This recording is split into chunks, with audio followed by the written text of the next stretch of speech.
Voice ఇప్పుడు క్లియర్గా ఉందా?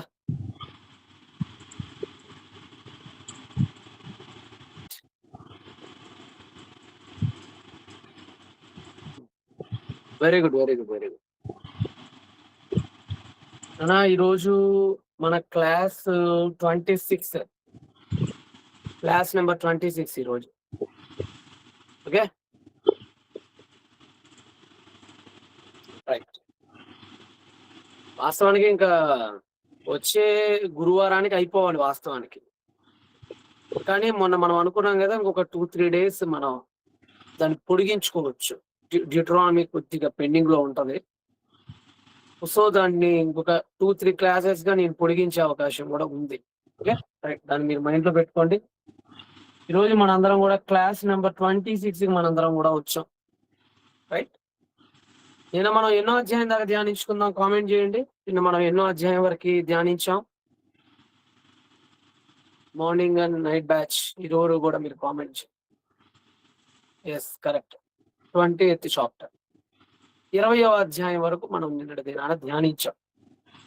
ఈరోజు మెయిన్ కాన్సెప్ట్ అంతా కూడా ఇశ్రాయేలీల పండగల చుట్టూ తిరిగింది. ఈరోజు కాన్సెప్ట్ ఎక్కువగా కూడా పండగలు. 20 అధ్యాయం తర్వాత నుంచి అన్ని కూడా పండగలు వస్తాయి. ఓకే, అయితే 21వ అధ్యాయంలో యాజక నియమాలు అనేవి మనకు కనపడుతున్నాయి. 21వ అధ్యాయంలో యాజక నియమాలు ఏముంటుంది సార్ అని అంటే, సింపుల్. యాజకుడు ఎంత ఎంత హోలీగా ఉండాలి, యాజకుడు ఎంత పరమ పవిత్రంగా ఉండాలి అని చెప్పడానికి, ఏ శవాన్ని ముట్టకూడదు అనే నిబంధనలు యాజకుడికి దేవుడు పెట్టినటువంటి సందర్భాలు లేవీకాండం మొత్తం కూడా 21వ అధ్యాయం ముఖ్యం. మీరు చూస్తున్నారు కదా ఇక్కడ, యాజకులకు అహరోను కుమారులతో ఇట్లాను, మీలో ఎవడు తన ప్రజలలో శవమును ముట్టుట వలన తనను తాను అపవిత్రపరుచుకొనకూడదు. అయితే తన సమీప రక్త సంబంధులు అనగా తన తల్లి, తండ్రి, కుమారుడు, కుమార్తె, సహోదరుడు, తనకు సమీపముగా ఉన్న శుద్ధ సహోదరు యొక్క అవివాహిత కన్య అని వీరి యొక్క శవమును ముట్టుట వలన తను తాను అపవిత్రపరచుకోవచ్చు. ఎందుకు యాజకుడు మరణానికి దూరంగా ఉండాలి? ఎందుకు యాజకుడు మరణం అనే దానికి దగ్గరకు వెళ్ళకూడదు అని అంటే ఏం లేదు. దేవుడు యాజకుని ఎలా చూస్తూ ఉంటాడంటే, పాపం చెయ్యక మునుపున్న ఆదాములాగా, పాపం చెయ్యక మునుపున్న ఆదాముకు ఉన్నటువంటి హోదాని దేవుడు యాజకుడికి ఇద్దాం అనుకుంటున్నాడు. సో పాపం చేయక మునుపున్నటువంటి ఆదాము మరణానికి దూరంగా ఉన్న వ్యక్తి, మరణం ఉన్న చోట లేని వ్యక్తి కదా. సో యాజకుడు కూడా మరణానికి దూరంగా ఉండాలి. మరణం అనేది అతని తన చేతితో తాకూడదు. అందుకని ఈ నియమ నిబంధనలు చాలా గట్టిగా పెట్టాడు అనమాట. అంటే మరణం అనే శబ్దానికి, ఏడుపు అనే శబ్దానికి మీ ఏడవకూడదు కూడా. యాజకులు తమ తల్లిదండ్రులు చనిపోయినప్పుడు ఏడవకూడదు. ఎందుకంటే ఆదాము ఏదేను తోటలో పుట్టినప్పుడు తనకి ఏడుపు అంటే ఏంటో తెలియదు, తనకి స్ట్రగుల్ అంటే ఏంటో తెలియదు, తనకి బాధ అంటే ఏంటో తెలియదు, తనకి చావు అంటే ఏంటో తెలియదు. సో ఏమీ తెలియని ఒక పవిత్రమైన స్థితిలో ఆదాం ఉన్నాడు. ఆ తర్వాత ఆదాం దాన్ని కోల్పోయాడు. ఏమి లేదండి, సింపుల్ అండి, సింపుల్. ఒక రెండే రెండు మీరు గుర్తుపెట్టుకోండి. ఒకటి, ప్రత్యక్షపు గుడారం అనేది మినీ ఈడెన్ గార్డెన్.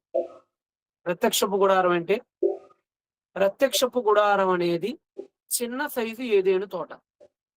యాజకుడు అనే వ్యక్తి చిన్న సైజు, పాపం చేయక మునుపున్నటువంటి ఆదాం. దేవుడు ఇలా దీన్ని నిర్మించాడు, దాన్ని అలా పద్ధతిగా పెట్టాడు. అందుకనే మరణానికి దూరంగా ఉండాలి, ఏడుపుకు దూరంగా ఉండాలి, బాధలకు దూరంగా ఉండాలి, బట్టలు చింపుకోవడానికి దూరంగా ఉండాలి. ఒక్క మాటలో చెప్పాలంటే, పాపానికి మునుపున్నటువంటి ఆదాము యొక్క స్థితిని మాక్సిమం తన జీవితంలో తను చూపించగలగాలి. ఓకేనా, రైట్. అందుకనే కొంతమందికి మాత్రమే రిస్ట్రిక్షన్, అది కూడా యాజకులకే, మన ప్రధాన యాజకుడు కూడా కాదు. ఆదాము చిన్న సైజు ఆదాం ఎవరంటే, ఒక్క మాటలో చెప్పాలంటే ప్రధాన యాజకుడు చిన్న సైజు ఆదాం. ఓకే, ఇది కూడా కేవలం యాజకులకు మాత్రమే ఇచ్చాడు. యాజకులకు అహరోను కుమారులతో, ప్రధాన యాజకుడు కూడా కాదు. మళ్ళీ ఇక్కడ చెప్తుంది కేవలం యాజకుడు, కేవలం ప్రీస్ట్, ప్రధాన యాజకుడు కాదు. రైట్? మీలో ఎవడును తన ప్రజలలో తన శవమును ముట్టుట వల్ల తనను అపవిత్రపరుచుకోకూడదు. అయితే తనకు బాగా క్లోజ్ రిలేటివ్స్ అయినటువంటి వాళ్ళ అమ్మగారు, వాళ్ళ నాన్నగారు, వాళ్ళ అబ్బాయి, వాళ్ళ అమ్మాయి, వాళ్ళ సొంత సోదరుడు, లేదంటే పెళ్లి కాని అవివాహిత కన్యకు తనకు సమీపముగా ఉన్న శుద్ధ సహోదరి యొక్క అవివాహిత కన్య. అంటే అర్థం ఏంటి? వాస్తవానికి నలుగురికే పర్మిషన్ ఇచ్చాడు. ఒకటి అమ్మ, నాన్న, కొడుకు, కూతురు, అన్నో లేదంటే తమ్ముడు, 5గురు. ఈ ఐదుగురు శవాలను మాత్రమే ముట్టాలి తన జీవితంలో యాజకుడు. 6వ శవాన్ని ముట్టకూడదు. 6వ శవాన్ని ముడితే గిడితే ఒక కండిషన్ లో ముట్టాలి. అది ఎప్పుడు ముట్టాలంటే చెల్లో అక్కో అయి ఉండాలి. ఆ చెల్లో అక్కో కూడా పెళ్లి కానిదై ఉండాలి.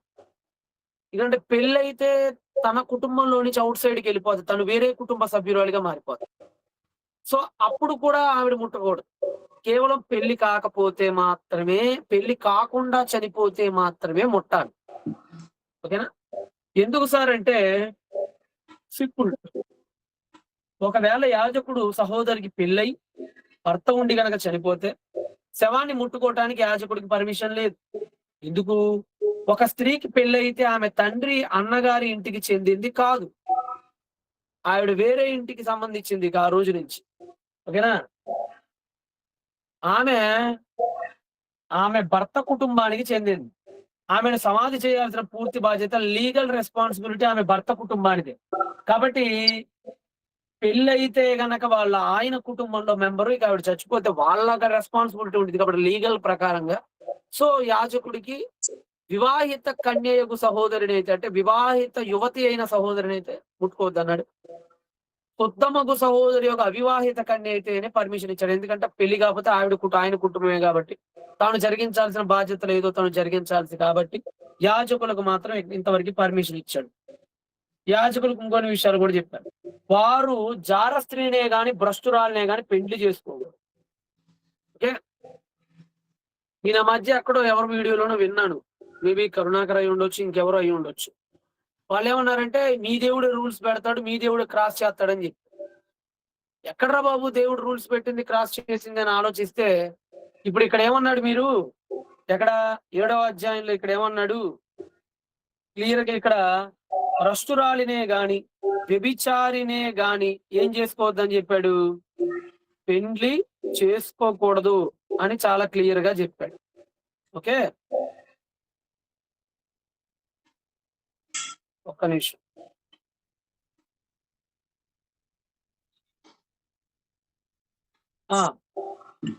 ఇక్కడ క్లియర్ గా ఏం చెప్పాడు? జారస్త్రీ అంటే ఎవరు? వ్యభిచారాలు. జారస్త్రీని పెళ్లి చేసుకోవద్దని దేవుడు ఇంత క్లియర్ గా చెప్పాడు కదా. మరి హోషేయ ప్రవక్తకి ఈయనే ప్రత్యక్షమై ఈయనే వెళ్ళి నువ్వు దిబ్లాని పెళ్లి చేసుకోపో అని అంటాడు కదా. ఇతను దిబ్లా ఊరికి చెందినటువంటి ఆవిడ్ని.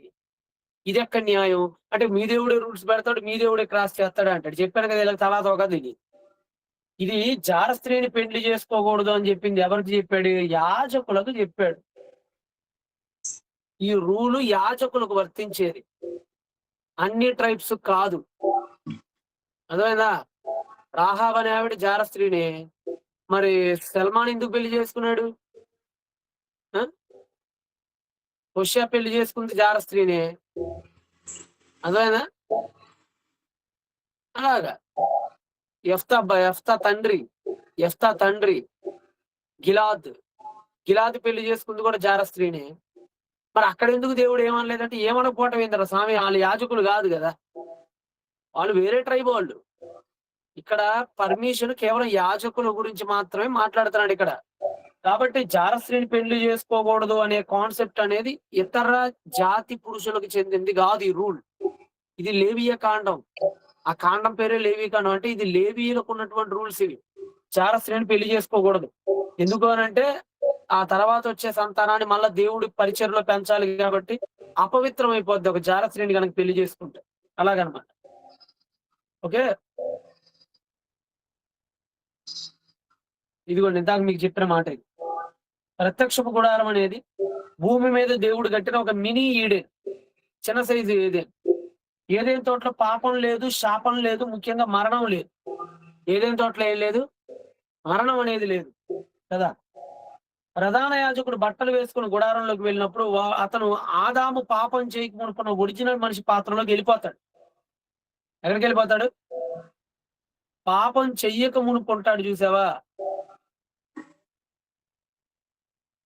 పాపం చెయ్యక మునుపున్నటువంటి ఒరిజినల్ మనిషి పాత్రలోకి ఇన్వాల్వ్ అయిపోవాలి. అన్‌ఫాలెన్ యాడమ్ అంటారు. అంటే పతనానికి ముందున్నటువంటి యాడమ్. ఆ పాత్రలో తనను తాను ఇన్వాల్వ్ అయిపోవాలి. ఆ పాత్రలోకి తను వెళ్ళిపోవాలి. అలా వెళ్ళిపోయి పాపం చేయని ఆదాముకి మరణం అంటే ఏంటో తెలీదు. కన్నీరంటే ఏంటో తెలీదు. సో, ప్రధాన యాజకుడు కూడా ఏదెను స్థితిలో ఈడెనిక్ స్టేజ్ అంటారు దీన్ని. ఈ ఈడెనిక్ స్టేట్‌లో ఉంటాడతను. కాబట్టి అతను వచ్చి మరణాన్ని తాకితే ఏదెను తోటలోకి మళ్ళీ మరణాన్ని తీసుకొచ్చిన వాడవుతాడు. అందుకే అతను లోకపు ఏడుపులకు అతీతంగా ఉండాలి. అర్థమైందా? ఎందుకు ఏడవకూడదు సార్ అనంటే ఇది గూడా వన్ ఆఫ్ ద రీజన్. ఏంటి? ఏదెను తోటకి సంబంధించింది. స్టేట్‌లోకి తను ఎళ్ళిపోతాడు గాబట్టి, ఈడెనిక్ స్టేట్‌లో తను ఉంటాడు గాబట్టి, ఈడెనిక్ స్టేట్‌లో ఉన్నటువంటి వ్యక్తికి మరణం అంటే ఏంటో తెలీదు గాబట్టి, సాధ్యమైనంత వరకు మరణానికి యాజకుడు దూరంగానే ఉండాలి. ఓకే. రైట్. ఎందుకు టెబర్నాకిల్ ఎందుకు మీకు ఆహ్, ఈడెన్ గార్డెన్‌తో సమానంగా అది ఎలా మనం చెప్పగలుగుతాం అంటే ఉంది. దానికి రీజన్స్ ఉంటాయి. మనం సంఖ్యాకాండంలో చెప్పుకుందాం. ఎందుకంటే సంఖ్యాకాండంలో ఉన్న ఒక వొకాబులరీ చాలా అద్భుతంగా మోసెస్ జెనెసిస్‌లోను, ఇటు ప్రీస్ట్‌కి ఎంత కంపారిటివ్‌గా ఎంత చక్కగా రెండిటిని కంపేర్ చేస్తూ మాట్లాడాడనేది మనం నెక్స్ట్ నంబర్స్‌లో మనం దాన్ని చూస్తాం. ఓకేనా? రైట్. అయితే ఇది కూడా ఏది జార స్త్రీని పెళ్లి చేసుకోకూడదు. నెక్స్ట్ అమ్మ, నాయన, కుమార్తె, సహోదరుడు, అవివాహిత చెల్లి చచ్చిపోతే ఎళ్ళొచ్చు అనేది కూడా కేవలం యాజకుడికి, మన ప్రధాన యాజకుడికి కాదు. ప్రధాన యాజకుడికి ఆ నిబంధనల కంటే ఇంకా రిస్ట్రిక్షన్స్ ఎక్కువుంటాయి. ఏముందంటే, ప్రధాన యాజకుడికి తన సహోదరుల్లో ఎవరి తల మీద అభిషేక తైలము పోయబడునో, అంటే అభిషేక తైలం ఉండాలి తెలుసు కదా మీకు. ఇక్కడ తలకాయ మీద అభిషేక తైలం పోస్తే గడ్డాల మీదగా కారిపోతూ ఉండాల. దాన్ని అభిషేక తైలం అంటారు. ఎప్పుడు నూనె ఉంటూ ఉండాలట. అభిషేక తైలం పోయబడును. యాజక వస్త్రము వేసుకొనుటకు ఎవరు ప్రతిష్ఠింపబడునో అతడు తన తల కప్పును తీయరాదు, తన బట్టలు చింపుకొనరాదు. అతడు శవము దగ్గరికి పోరాదు. అదిగోండి. ఇతనికి ఇంకా రూల్ ఎంత కఠినమైనటువంటి రూల్ అంటే వీళ్ళకి ప్రధాన యాజకుడైతే తన తండ్రి శవము వలననే గాని, తన తల్లి శవము వలననే గాని తన్ను అపవిత్రపరుచుకొనరాదు. అంటే ప్రధాన యాజకుడు కనీసం తల్లి, తండ్రి శవాన్ని కూడా ముట్టుకోకూడదు.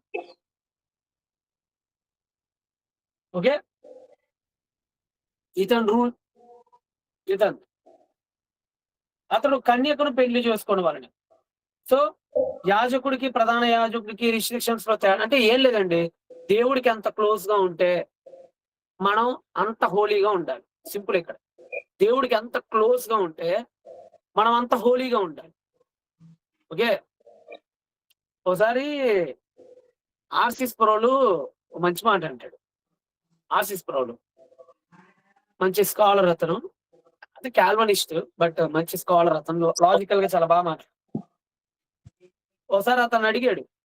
సార్ మీరు బిల్లీ గ్రాహాన్ని కలుసుకుంటారా పరలోకం వెళ్ళినప్పుడని అడిగారు. సాధారణంగా అడిగారు. ఆర్‌సీ స్ప్రోల్‌ని అడిగారు. మీరు సార్ మీరు పరలోకం వెళ్ళి అంటే ఆయన పాపం చాలా మంచోడండి పాపం. ఆర్‌సీ స్ప్రోల్ గారు ఆయన చాలా లాజిక్స్ చాలా బావుంటాయి. చాలా ఫ్రెండ్లీగా ఉంటాడు ఆయన అందరితో. ఆయన చాలా మంచి రచయిత కూడా. చాలా బాగా మాట్లాడతాడు దేన్నైనా. చాలా ఫన్నీగా ఉంటాడు. చాలా జోక్‌గా ఉంటాడు. చాలా మంచి వక్త.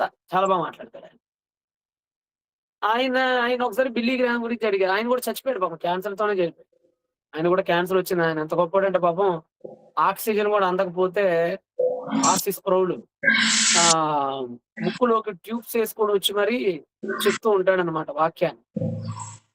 ఆ! నేను ఇష్టపడేటువంటి వ్యక్తుల్లో ఆర్‌సీ స్ప్రౌల్ గారు గూడా ఒకళ్ళు.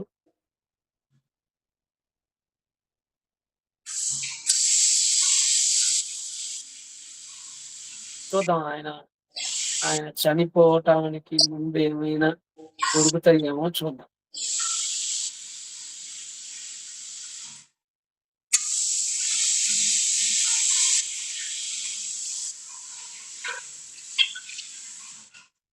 చనిపోయే ఇమేజెస్ లేవు గాని బాబు, మామూలు ఇమేజెస్ అయితే ఉన్నాయి.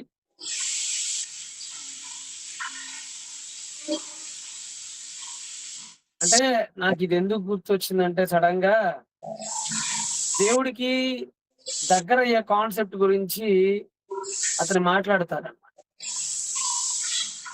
ఎందుకో సడన్ గా గుర్తొచ్చింది ఆయన కోట్ నాకు.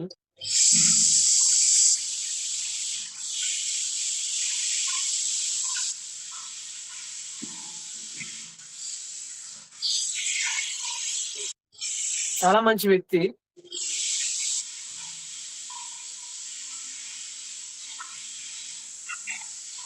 ఆశీస్ ప్రభులు ఒకసారి మాట్లాడతాడన్నమాట. మాట్లాడుతూ ఆయన అడుగుతారు ఆశీస్ ప్రభుల్ని. కాల్వినిస్ట్. బేసికల్ గా తను కూడా కాల్వినిస్ట్. నేను కాల్వినిజాన్ని అంత బిలీవ్ చేయను. నేను కాల్వినిజాన్ని అయితే అంత బిలీవ్ చేయను. కొంతవరకి దాన్ని నేను తీసుకుంటాను గానీ 100% తీసుకోను. బట్ ఇతను కాల్వినిస్ట్. బట్ అంటే చెప్పాను కదా, నేను గతంలోనే చెప్తున్నా. నేను ప్రతి స్కాలర్‌ని అభిమానిస్తా, చాలా గౌరవిస్తా, చాలా ప్రేమిస్తా. కానీ అన్ని విషయాల్లో వాళ్ళతో అగ్రీ కాకపోవచ్చు. అలాగా. ఆశీస్ ప్రభుని ఒకసారి అడుగుతారు, "సార్ మీరు చనిపోతున్నారు గదా! మీకు డెత్ సమీపం వచ్చింది గదా! మీరు బిల్లీ గ్రాహాన్ని కలుస్తారా? బిల్లీ గ్రాహాన్ని చూస్తారా పరలోకం వెళ్ళిన తర్వాత?" బిల్లీ గ్రాహం గురించి అడుగుతాడు. అప్పుడు ఆశీస్ ప్రభు అంటాడు, "లేదు లేదు, నేను బిల్లీ గ్రాహాన్ని చూడను. బిల్లీ గ్రాహం నాకు కనపడ్డు" అని చెప్పాడు పరలోకం. ఇతని మాటలు ఇలానే ఉంటాయి. ఆర్‌సీస్ ప్రభువుల మాట మొదటిసారి ఇంటే షాక్ అవుతారు. రెండోసారి ఇంటే తప్ప అర్థం కాదు.